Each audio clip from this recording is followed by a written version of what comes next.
انتہائی واجب الاحترام دوستو،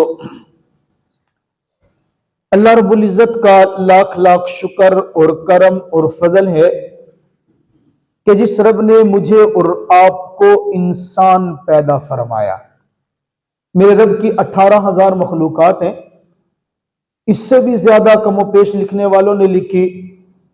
بہرحال ان تمام مخلوقات کے اندر سے اللہ نے اشرف المخلوقات جس کو بنایا وہ حضرت انسان ہے۔ اور میرے اوپر اور آپ کے عمر میرے رب کا یہ احسان ہے کہ ہم نے اللہ کے سامنے کوئی درخواست پیش نہیں کی تھی، اللہ کے سامنے کوئی منت سماجت نہیں کی تھی، اللہ کے سامنے کوئی اپلیکیشن دائر نہیں کی تھی۔ میرے رب نے مجھے اور آپ کو پیدا بھی کیا اور پیدا بھی اشرف المخلوقات میں کیا ہے۔ اور اس سے بڑا احسان یہ ہے کہ انسانوں میں پیدا کر کے میرے رب نے مجھے اور آپ کو یہودی نہیں بنایا، نصرانی نہیں بنایا، غیر مسلم نہیں بنایا، انگریز کے گھر میں نہیں پیدا کیا۔ اللہ نے مجھے اور آپ کو مسلمان کے گھرانے میں پیدا فرمایا۔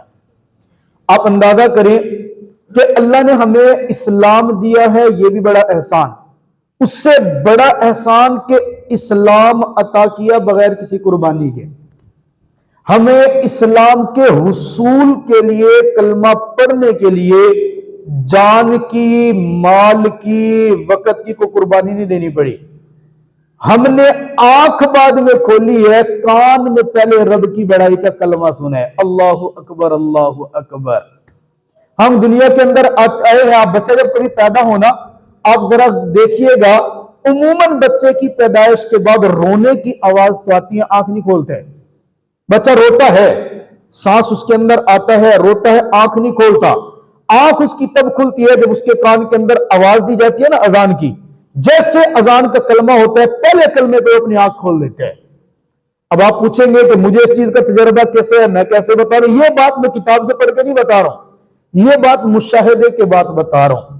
عموماً ایسا ہوتا ہے کہ ہمارے کسی عزیز کا، دوست کا، نمازی کا، شہردار کا بچہ پیدا ہونا تو فون آتا ہے، مفتی صاحب قریب ہے تو ذرا تشریف لیں، ہمارے بچے کے کان میں اذان دینی۔ ہم جاتے ہیں، کبھی فیس نہیں طے کرتے، کبھی ٹائم کے پیسے نہیں مانگتے، کبھی وقت کا احسان نہیں جتلاتے، چلے جاتے ہیں۔ جا کے جب کان میں اذان دیتے ہیں نا تو اذان دینے کے بعد ظاہر ہماری نظر فوکس پورے بچے کے چہرے کے اوپر ہوتی ہے۔ جیسے ہم بولتے ہیں اللہ اکبر، بچہ فوراً آنکھ کھولتا ہے، اذان کا کلمہ سنتا رہتا ہے اور اس کی آنکھیں کھلتی چلی جاتی ہیں۔ تو یہ بات میرے رب نے مجھے اور آپ کو بغیر کسی محنت اور مشقت کے عطا کر دی ہے۔ اور محنت اور مشقت کے عطا کرنے کے بعد ہم جب بولنا شروع ہوئے، چلنا شروع ہوئے، ہم نے ماں کی گود کے اندر لوری سنی ہے تو وہ اللہ کے نام کی سنی ہے۔ بولنا شروع کیا، جو مسلمان ماں باپ ہوتے ہیں وہ اپنے بچے کی زبان سے پہلا کلمہ لفظ اللہ نکلواتے ہیں۔ ماں بڑی خوش ہو کے بتاتی ہے اپنے باپ کو، دیکھ میرا بیٹا نا بولنا شروع ہو گیا، میری بچی بولنا شروع ہے، دیکھو دیکھو دیکھو یہ کیا کہے گا، اللہ اللہ۔ یہ بڑا خوش ہو کے بتاتی ہے مسلمان مائیں، اور بتاتی ہے دیکھو میرا بیٹا نا اب کلمہ پڑھنا شروع ہو گیا، لا الہ، اور توتلی سی زبان میں معصومانہ انداز میں بولتے ہیں لا الہ الا اللہ محمد الرسول اللہ۔ بڑا خوش ہو کے بتاتی ہے بچہ نا میرا بسم اللہ۔ یہ ایک ہے ہمارے ایمان کا حصہ، اس پہ فضائل بھی بہت ہے۔ حدیث مبارکہ میں آتا ہے کہ جو بچہ کلام کی ابتدا لفظ اللہ سے کرتا ہے، بچے کی زبان سے پہلا کلمہ اگر لفظ اللہ نکلانا، یہ نکلنے کے بعد ہی میرا رب ماں اور باپ کی زندگی کے سابقہ سارے گناہوں کی معافی کا اعلان فرما دیتے۔ یعنی ہم نے اپنے بچپن میں یہ چیز سنی، جب ہم ہوش سنبھالتے ہیں، پڑھنا شروع کرتے ہیں، دین حاصل کرنا، دین کے احکامات سیکھنا، کچھ تو مائیں گھروں میں سکھا دیتی ہیں۔ ہم نے تو حدیث مبارکہ میں پڑھا ہے نا کہ بچے کے لیے سب سے پہلی درسگاہ وہ ماں کی گود ہوتی ہے۔ وہ ماں کی گود کے وہ سکھا رہی ہے، اب اللہ کہہ لے، اب بسم اللہ سیکھ لے، اب کلمہ پڑھ لے، اب کھانا کھانا ہے تو طریقہ یہ ہے۔ یہ مائیں سکھاتی تھی، اللہ کرے آج کی ماں بھی ایسی تعلیم یافتہ ہو جائے۔ وہ مائیں سکھاتی تھی، پہلی درسگاہ ماں کی گود ہوتی تھی۔ اللہ نے مجھے اور آپ کو الحمدللہ وہ عطا کیا، اس پہ ہمیں اللہ کا شکر ادا کرنا چاہیے۔ اور پھر جب احکامات کی ترتیب ہوتی ہے، ہم قرآن کے اندر دیکھتے ہیں، جو آیت میں نے بھی خطبے کے اندر پڑھی ہے، رب بھی فرماتا ہے ان الدین عند اللہ الاسلام، تمہارے رب کے نزدیک اب جو دین ہے نا وہ صرف ایک ہی ہے اور اس کا نام اسلام ہے. کونوا للہ خالصا مسلما، اللہ کے لیے خالص مسلمان ہو کے رہ جاؤ، بس کوئی دوسری بات، کوئی دوسرا معاملہ سوچنے کی ضرورت ہی نہیں ہے.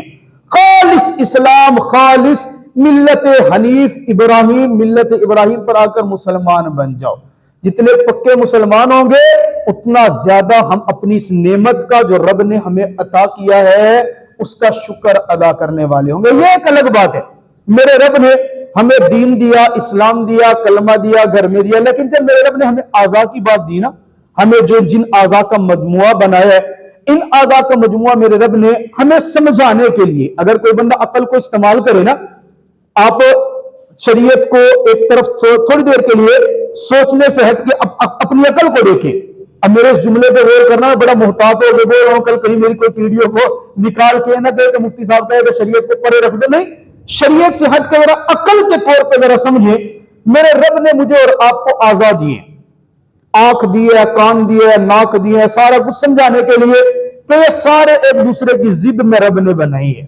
اللہ نے ایک چھوٹا سا جہان انسان کے اندر بنایا ہے. اس چھوٹے سے جہان کے اندر اللہ نے وہ تمام چیزیں کل کائنات میں جو دی ہیں نا، وہ تمام چیزیں ایک انسان کے وجود کے اندر رکھی ہیں. کل کائنات کے اندر آپ کو کہیں چٹیل میدان نظر آئے گا، کہیں زمین کے اندر اوپر نیچے جگہ نظر آئیں گی، کہیں پہ جنگلات نظر آئیں گے، کہیں پہ موڑ توڑ نظر آئیں گے. یہ تمام چیزوں کا نقشہ میرے رب نے ایک انسان کے اندر پرو دیا ہے. ہمارے جسم کے اوپر کہیں تو بالوں کے جنگلات ہیں، کہیں پہ چٹیل ہموار جگہ ہے، کہیں پہ ہمارے موڑ توڑ جوڑ ہیں. پورا ایک جہان کا نقشہ دیا، لیکن ساتھ بتایا کہ ہر چیز دوسرے چیز کی ضد ہے، ہر چیز کا ایک خاص مقصد ہے. مثال کے طور پہ ضدیں کیسی ہے؟ میرے رب نے مجھے آنکھ دی ہے، آنکھ کا مقصد ہی کچھ اور ہے. میرے رب نے کان دیا ہے، کان کا مقصد ہی کچھ اور ہے. جو کام رب نے آنکھ کا بنایا ہے وہ میرا کام نہیں کر سکتا. جو کام میرے رب نے کان کا بنایا ہے نا وہ میری آنکھ نہیں کر سکتی. جو کام میرے رب نے میرے منہ کا رکھا ہے نا وہ ناک نہیں کر سکتا. جو کام ناک کا رکھا ہے وہ منہ نہیں کر سکتا. ہر ایک کو دوسرے کی ضد بنایا ہے. ضد بنانے کے بعد سب کو ایک دوسرے کا محتاج بنا دیا، سب کو ایک دوسرے کا محتاج. ہم نے کھانا منہ سے کھانا، آپ ناک سے نہیں کھا سکتے. آپ نے دیکھنا آنکھ سے، آپ کان سے نہیں دیکھ سکتے. لیکن اس کے باوجود سب کو اتنا مضبوط جوڑا ہے. آپ کے اگر کان میں درد ہے تو آپ کا پاؤں چل کے ڈاکٹر کے پاس جاتے ہیں، اور ڈاکٹر کو جا کے تکلیف کان کو ہو رہی ہے بتاتی آپ کی زبان ہے. ڈاکٹر جب دوائی دیتا ہے تو کان کی دوائی کھاتا آپ کا منہ ہے. اب وہ کھانے کے بعد جاتی پیٹ کے اندر ہے، آرام میرا رب کان کو دیتا ہے. سارے اعضاء جو ضد والے ہیں نا ان کو جوڑے، اور ان کو جوڑنے کے لیے درمیان میں ایک چیز میرے رب نے پیدا کی ہے، اس کو میں اور آپ روح کہتے ہیں. وہ روح جب تک ہے نا تو احساس ہوتا ہے. وہ روح جب تک ہے نا تو ہماری ہاتھ کی تکلیف پورا بدن محسوس کر رہے ہیں، ہماری آنکھ کی تکلیف پورا جسم محسوس کر رہا ہے. ایسا نہیں ہو سکتا کہ جسم کے اندر آنکھ کو تکلیف ہوئی ہے تو ہمارا پاؤں چل کے کہ آنکھ کا مسئلہ ہے، میرا تو ہے ہی نہیں، میں ڈاکٹر کے پاس چل کے نہیں جاؤں گا.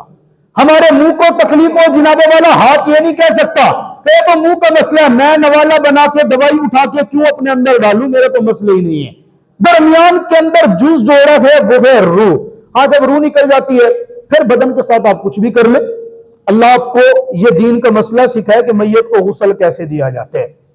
کبھی اللہ تعالیٰ آپ کو یہ سیکھنے کا موقع دے، اگر آپ نے سیکھا نہیں ہے نا، کبھی کسی میت کو غسل دیا جائے اور ان کے پاس کھڑے ہو جانا، پاس صرف کھڑے ہو جانا دیکھنے کے لیے کہ میت کو غسل کیسے دیا جاتا ہے. آپ کو خدا کی قسم نظر آئے گا کہ میری حقیقت کیا ہے. آپ کو سمجھ میں آئے گا میں جو برکے مارتا پھرتا ہوں نا دنیا کے اندر، یہ کر دوں گا وہ کر دوں گا، حقیقت کیا ہے؟ وہ اپنے بدن کے کسی حصے کا مالک ہی نہیں رہتا ہے. حالانکہ ناک بھی وہی ہے، کان بھی وہی ہے، آنکھیں بھی وہی ہیں، جسم وہی ہے، صحیح سالم ہے. جوان ہے تو جوانی کے عالم میں پڑا ہے، بوڑھا ہے تو بوڑھا پہ کیا ہے، صحت کے عالم میں. دیکھنے میں بالکل کوئی چیز ہوتی نہیں ہے، ختم. صرف ایک چیز نکلتی ہے جس نے سب کو جوڑا ہوا ہوتا ہے، وہ ہے روح. وہ روح نکلتی ہے، ہم نے اس کو دیکھا بھی نہیں ہے، وہ نکل کیسے رہی ہمیں نظر نہیں آ رہی ہوتی. ہماری آنکھ کے سامنے ہمارا پیارا چلا جاتا ہے، ہمیں پتہ ہی نہیں ہوتا ہے کہاں گیا، کیسے گیا. ہم دیکھ رہے ابھی تو یہ تھا، ابھی تو بات کر رہا تھا، ابھی تو بول رہا تھا، ابھی اچانک سے خاموش. وہ جو ایک چیز تھی وہ نکل گئی. اب اس کے بعد آپ اس کا ہاتھ کاٹ دو، اس کو پرواہ ہی نہیں ہے. آپ آنکھ نکال دو پرواہ نہیں ہے، آپ زبان منہ کھول کے پکڑ کے کاٹ دو، کسی کو کوئی پرواہ نہیں، سارے اعضاء بالکل ایک دوسرے سے جدا ہو گئے۔ یہ جو پوسٹ مارٹم ہوتے کیوں ہوتا ہے؟ یہی ہوتا ہے نا، بندہ مر گیا، مرنے کے بعد اس کی آنکھ بھی نکال لیا ہے، گردہ بھی نکال لیا ہے، بھوسا اندر بھر بھی ہے، کوئی پرواہ نہیں ہے، نکلی تو صرف ایک چیز تھی، اور وہ کیا تھی؟ روح۔ اور روح نکلی، ہر ایک عضو جو دوسرے کا غیر تھا، ضد تھا، اب وہ کسی کی حمایت میں نہیں آتا، ورنہ جب تک روح ہے آپ چہرے پہ وار کرو، روکنے کے لیے ہاتھ آگے آئے گا، آپ جنابے والا آپ کان کاٹنے کے لیے، روکنے کے لیے ہاتھ آگے آئے گا، بچنے کے لیے، بھاگنے کے لیے آپ کا پاؤں کام دے رہے، بھوک لگ رہی ہے تو آپ کو ہاتھ مدد کرے گا روٹی، ایک ہی چیز درمیان کے اندر ہے، وہ ہے اور روح۔ اللہ نے یہ تو ہماری جسم کا معیار دے کے نا ہمیں سمجھایا کہ آپس میں تمام ضدوں کو جمع کرنے کے لیے اس روح کو صحیح سالم رکھنا ضروری ہے۔ جس کی روح درست ہے نا، اس کو روحانی سکون ملتا رہتا ہے، اس کو نماز کا لطف بھی ملتا رہتا ہے، اس کو حلال حرام کی تمیز بھی ہوتی رہتی ہے، اس کو سارا کچھ ہے، جب تک روح سلامت ہے۔ اور روح بگڑ گئی تو کچھ بھی نہیں پتا، اور روح بگڑ گئی کچھ بھی نہیں پتا۔ اللہ نے یہی چیز پھر ہمیں معاشرے میں دکھائی ہے کہ تمہارا معاشرہ اپنی روح سے نکل کے تمہارا گھر، تمہارے گھر کے اندر جتنے افراد ہیں نا، سب ایک دوسرے کی ضد ہے، باپ ماں کی ضد ہے، ماں باپ کی ضد ہے، باپ بیٹا نہیں بن سکتا، بیٹا باپ نہیں بن سکتا، ہر ایک کا الگ الگ مقام ہے، ہر ایک کی الگ الگ حیثیت ہے، لیکن سب کو جوڑنے کے لیے میرے رب نے کیا کہا؟ ان الدین عند اللہ الاسلام۔ وہاں یہاں بدن میں روح ضروری ہے، وہاں پیار پیدا کرنے کے لیے اسلام ضروری ہے۔ جب تک اسلام ہے احترام رہے گا۔ میرا ابا ہے جی، یہ میرے بڑے بھائی ہیں، میں ان کے سامنے اونچی آواز سے نہیں بول سکتا، کیوں؟ بڑے بھائی ہیں، ادب ہے ان کا۔ جب تک اسلام باقی ہے پھر گھروں کے رشتے بھی برقرار ہے، محبت بھی برقرار ہے، ایسا رشتہ گھر کا تو دور کی بات، اسلام اگر دل کے اندر ہے تو جنابے والا محلے میں کوئی یتیم بچی ہے، اس کے گھر کھانا نہیں نہ پکا، آپ کا دل تڑپتا ہے نہیں یار، آپ کی رشتہ دار بھی نہیں ہے، آپ کے ساتھ بول چال بھی نہیں ہے، کچھ بھی نہیں ہے، دل تڑپے، مسلمان ہے، بھوکی ہو، نہیں مجھے نا مجھ سے برداشت نہیں ہوتا، میں جاتا ہوں اس کے گھر کے اندر کھانا پہنچا کے ہوں گے، جب تک اسلام ہے۔ اسی لیے تو فرمایا کونوا خالصا مسلما، خالص مسلمان بن جاؤ، لگی لپٹی بات ختم کر دو۔ جب آپ کے اندر سے اسلام ختم ہو گیا، جیسے بدن کے اندر سے روح نکل گئی نا، اعضاء ایک دوسرے کی حمایت میں آئیں گے ہی نہیں، آپ کاٹ دو، زبان کاٹ دو، ناک کاٹ دو، ہاتھ نہیں اٹھے گا۔ جب دلوں کے اندر سے، دماغوں کے اندر سے اسلام ختم ہو گیا نا، پھر جناب والا آپس کا اتحاد و اتفاق ختم ہو جائے گا، پیار ختم ہو جائے گا، احترام ختم ہو جائے گا، نفرتیں شروع ہو جائیں گی، اللہ کا دین بھاری لگنے لگے گا، پھر فجر کی نماز کے لیے اٹھنا بڑا اوکھا لگے گا، دین ہی نہیں ہے، اسلام ہی نہیں ہے۔ اور جب دل کے اندر دین ہوگا، اسلام ہوگا، پیغمبر کا فرمان ہوگا، محبتیں ہوں گی، پھر دین کے احکام کے اوپر عمل کرنا بڑا سوکھا ہو جائے گا، لطف آئے گا۔ اب یقین کرے جس کے دل میں ایمان ہے نا، اس کو صبح فجر کی اذان سے پہلے میرا رب آٹومیٹکلی خود ہی آنکھ کھلوا دیتے ہیں۔ وہ ایک الگ بات ہے، دڑ کھینچ کے بندہ لیٹا رہے، وہ ایک الگ معاملہ ہے، لیکن بندے کی آنکھ کھلے گی، اللہ اکبر کی آواز کان کے اندر پڑے گی، جنابے والا آنکھ کھلے گی، اور آنکھ کھل کے اٹھ کے میرے رب کے دربار میں ماتھا ٹیکنے کے لیے ضرور آئے گا۔ اور جب دین نہیں نہ ہوگا دلوں کے اندر، پھر مسجد کے لاؤڈ سپیکر پہ اذان ہوگی نا، اذان ہونے کے بعد مولوی سے لڑنے کے لیے آپ مسجد کے اندر آ جائیں گے، جناب آپ کے سپیکر کی آواز بڑی تیز ہے، میری صبح فجر کے وقت نہیں نیند خراب ہوتی ہے، یہ کہانی نہیں ہے، یہ آپ کی مسجد کا واقعہ ہے۔ وہ بندہ فوت ہو گیا، میں نام نہیں لیتا، ہماری مسجد کا نمازی تھا، یہاں ساتھ ہی محلے میں اس کا گھر تھا، وہ باقاعدہ ایک دن میرے پاس اسپیشل آیا، آ کے کہتا ہے مولوی صاحب یہ جو سپیکر ہے نا آپ کا، اس کی آواز بڑی تیز ہے۔ میں نے کہا تو وہ جو صبح جب اذان آتی ہے نا، یقین کریں میری نا نیند خراب ہو جاتی ہے، آپ اس کو نا ذرا ڈاؤن کریں۔ میں اس کے منہ کی طرف دیکھ رہا ہوں، دیکھ کے اسے میں کہہ رہا ہوں بھائی میں اب اس کو کیا جواب دوں، بس بات وہی، جب دل کے اندر اسلام کی اہمیت ختم ہو جاتی ہے نا، پھر باتیں یاد چلا گیا دنیا سے، دنیا آج بھی ہے، اس کے جانے سے کیا فرق پڑا؟ کچھ بھی نہیں، میرے اور آپ کے جانے سے میرے دوست کچھ فرق نہیں پڑنا، فرق پڑے گا میری ذات کو جب میں چلا جاؤں گا، فرق پڑے گا آپ کی ذات کو جب آپ چلے جائیں گے۔ کہاں؟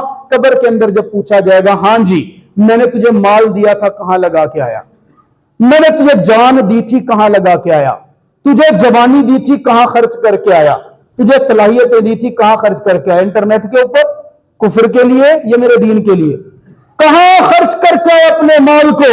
اپنے بیوی بچوں کے لیے ہی کماتا رہا یا میرے لیے بھی کچھ؟ آپ قرآن پاک اٹھا کے دیکھیں، نماز کے بعد سب سے زیادہ حکم اگر کسی کا ملا تو وہ زکوٰۃ کی ادائیگی کا ملا ہے۔ زکوٰۃ فرض کے بعد سب سے زیادہ حکم اگر ملے، ہر پیج کے اوپر آپ کو ملے گا انفقوا مما للہ، انفقوا مما رزقناہم۔ پہلا پارہ سورہ بقرہ آپ جب شروع کرتے ہیں، ایمان والوں کی علامتیں جب بیان کی جاتی ہیں، الذین یؤمنون بالغیب ویقیمون الصلاۃ، یؤمنون بالغیب ایمان بالغیب، ویقیمون الصلاۃ نماز کی ادائیگی، ومما رزقناہم ینفقون۔ تیسری بات مما رزقناہم کی ہے۔ یہ بات کیوں ذکر کر رہا ہوں؟ آج کا موسم مجھے یہ بات ذکر کرنے پہ مجبور کر رہا ہے۔ آپ کو پتہ ہے گندمیں پک چکی ہیں، فصل بالکل تیار ہے، گزشتہ 10 دن سے 20 دن سے فصل کی کٹائی کا معاملہ شروع کر رہے ہیں، زمیندار پریشان ہے، ادھر کاٹنے کے لیے پہنچتے ہیں، گندم خشک ہوتی ہے، ادھر سے پھر بارش، پھر 10 دن انتظار کرتے ہیں کہ چلو خشک ہو جائے، پھر گندم خشک ہوتی ہے تو پھر بارش، پھر جناب 10 دن انتظار کرتے ہیں، پھر یہ تیز موسلادھار بارش۔ یہ رب کے عذاب کی ایک شکل ہے، مجھے اور آپ کو سمجھایا جا رہا ہے۔ میں تمہیں مال دیتا ہوں نا، تو اس مال کے اندر سے میرے راستے میں نکالتے ہوئے حساب نہ کیا کرو، باتیں نہ بنگارا کرو، میرے تو خرچے نہیں پورے ہوتے جی، میرا تو معاملہ نہیں چلتا جی۔ وہ تھا نا 3 بندے تھے، 3 بندے، اب بارش تیز، آپ لوگ نماز پڑھ کے نکل تو نہیں سکتے، اجازت ہو تو بات پوری کر لیں۔ اب اگر ہم نماز پڑھ لیں گے تب بھی بیٹھنا تو یہی ہے نا جی، تو بات تو پوری ہو جانی چاہیے نا، مجبوری نہ ہی صحیح، کچھ تو سنو یار، بات سمجھ رہے ہو؟ میرا بلند آواز سے سبحان اللہ کہو، مجبوری نہ ہی صحیح، کچھ تو سنو۔ آج تو عرفان ہی پہنچ گیا ماشاءاللہ، ایسی صاحب ان سارے سامنے بیٹھنا، آج تو ساری گل بھی عرفان صاحب سنو، بارش کی مجبوری نہیں، 3 بندے تھے، 3 بندے، حدیث مبارکہ کا پکا واقعہ، خدا کی قسم اپنی بات نہیں بیان کر رہا ہوں، میں اس کی بات کر رہا ہوں جس نبی کا ہم کلمہ پڑھتے ہیں، میں اس کی بات کر رہا ہوں جس کا نام سننے کے بعد صلی اللہ علیہ وسلم پڑھنا ضروری ہو جاتا ہے، میں اس کی بات کر رہا ہوں جس کے لیے میرے رب نے یہ کائنات کا نظام بنایا ہے، میں اس کی بات کر رہا ہوں جس کو وجود نہ ملتا تو خدا کی قسم مجھے اور آپ کو نہ یہ مسجد ملتی، نہ مجھے اور آپ کو یہ وجود ملتا۔ آپ علیہ السلام کی حدیثوں میں 3 بندے تھے، ایک بندہ کوڑی تھا، میرا رب نے بسا اوقات دے کے آزماتا ہے اور بسا اوقات لے کے آزماتا ہے۔ کوڑی ہے، مرد جسم کا کوڑ مچا ہوا ہے، بدبو جسم کے اندر سے آتی تھی، تو بڑا تکلیف کے اندر ہے، اس کے پاس میرے رب نے آزمانے کے لیے ایک فرشتہ بھیجا اور فرشتے کو جا کے کہا اس سے پوچھو کیا چاہتا ہے۔ اب کیا، اندھے کو کیا چاہیے آنکھیں، مریض کو کیا چاہیے صحت۔ فرشتہ آیا، بزرگ کی شکل کے اندر آیا، جناب آپ بڑی تکلیف کے اندر ہیں، کیا چاہتے ہیں آپ؟ انہوں نے کہا جی میں بڑی تکلیف کے اندر ہوں، میں چاہتا ہوں میری کھال نہ بڑی خوبصورت ہو جائے، میری یہ بیماری دور ہو جائے، بس مجھے دنیا کی اور کوئی چیز نہیں چاہیے۔ اچھا میں ٹھیک کر دوں؟ کر دیں جی، ہاتھ پھیرا اپنا، رب کا حکم تھا، اللہ نے آزما، ہاتھ پھیرا بدن کے اوپر، ایسے چمکدار خوبصورت، ایسی جیسے یہ فائزہ کریم بھی نہیں کرتی ہے، آپ کی سندل ہو رہی ہے، پتہ نہیں کون سی بیوٹی کریم ہے، وہ بھی نہیں کہا، ایسے چمکدار ہو گیا۔ اسے پوچھا مال میں کیا پسند کرتا ہے؟ کہا مجھے اونٹ بڑے پسند ہے۔ کہا یہ گابن اونٹنی میں تجھے گفٹ کر رہا ہوں، جا کما محنت کر، تجھے رب بڑا رزق دے گا۔ یہ گیا، اس کو صحت بھی مل گئی، اونٹنی مل گئی، اونٹنی کو اس نے پالا، اللہ نے اس کو برکت اتنی دی کہ زبردست قسم کے ریوڑ اس کے ہو گئے۔ اسی کے علاقے کے اندر ایک دوسرا بندہ تھا جس کا سر بالکل گنجا تھا۔ اب گنجے کو بھی لوگ کیا کرتے ہیں؟ بڑا تنگ کرتے ہیں، اور بڑا تنگ تھا کہ میرے سر کے اوپر بال نہیں ہے۔ اس سے جا کے پوچھا بھئی آپ کی کوئی خواہش؟ کہا جی میرے سر کے اوپر بال نہیں ہے، میں چاہتا ہوں اللہ میرے خوبصورت سے بال دے دیں۔ انہیں ہاتھ پھیرا، میرے رب نے سر کے اوپر بال دے دیے۔ مال میں کیا چاہتے ہیں؟ کہا مجھے گائے بڑی پسند ہے، ایک گابن گائے اس کو دی، کہا محنت کرنا تجھے رب رزق بڑھا دے گا۔ محنت کی، اتنی محنت کی کہ گائے کو اس کے پاس باقاعدہ ریوڑ بن گیا۔ تیسرا اسی علاقے کے اندر ایک اندھا بھی تھا، اس سے جا کے پوچھا کیا حال ہے؟ کہا بس رب تعالیٰ کا شکر ہے، بس ایک چیز کی کمی ہے، کاش مجھے آنکھیں مل جاتی نا، میں بھی دیکھتا کہ دنیا کیسی ہے، میں بھی دیکھتا کہ دنیا کے رنگ برنگ کیسے ہیں، میں بھی دیکھتا کہ میرے رب کی نعمتیں کیسے ہوتی ہیں، میں بھی دیکھتا کہ گندم کی کٹائی کے موقع کے اوپر یہ تیز بارشیں کیسے آتی ہیں، میں دیکھتا، میں سمجھتا ان باتوں کو۔ کہا میں ٹھیک کر دوں؟ فرشتے نے یوں آنکھوں کے اوپر ہاتھ پھیرا، آنکھیں ٹھیک ہو گئی۔ کہا کیا چاہتے ہیں؟ کہا کوئی بکری مل جائے نا مزہ آ جائے گا۔ ایک گابن بکری اس کو دے دی، اللہ نے اس کے اونٹوں میں برکت دی، اس کی گایوں میں برکت دی، اور اس کی جناب والا بکریوں میں برکت دی۔ حدیث مبارکہ میں میرے رب نے ڈھیر سارا مال دیا، ریوڑ بن گئے۔ اب ریوڑ بننے کے بعد مال ہو اور بندے کے اندر نخرہ نہ آئے، سوال نہیں پیدا ہوتا۔ مال آ جائے اور گردن میں سریہ نہ آئے، یہ بڑا مشکل کام ہوتا ہے کہ کوئی بچتا ہے۔ چند دن کے بعد اللہ نے آزمانے کے لیے بندہ بھیجا، وہی فرشتہ فقیر کی شکل کے اندر سب سے پہلے کے پاس آیا، وہ جو کوڑی تھا، جناب اللہ نے آپ کو بڑا مال دیا ہے،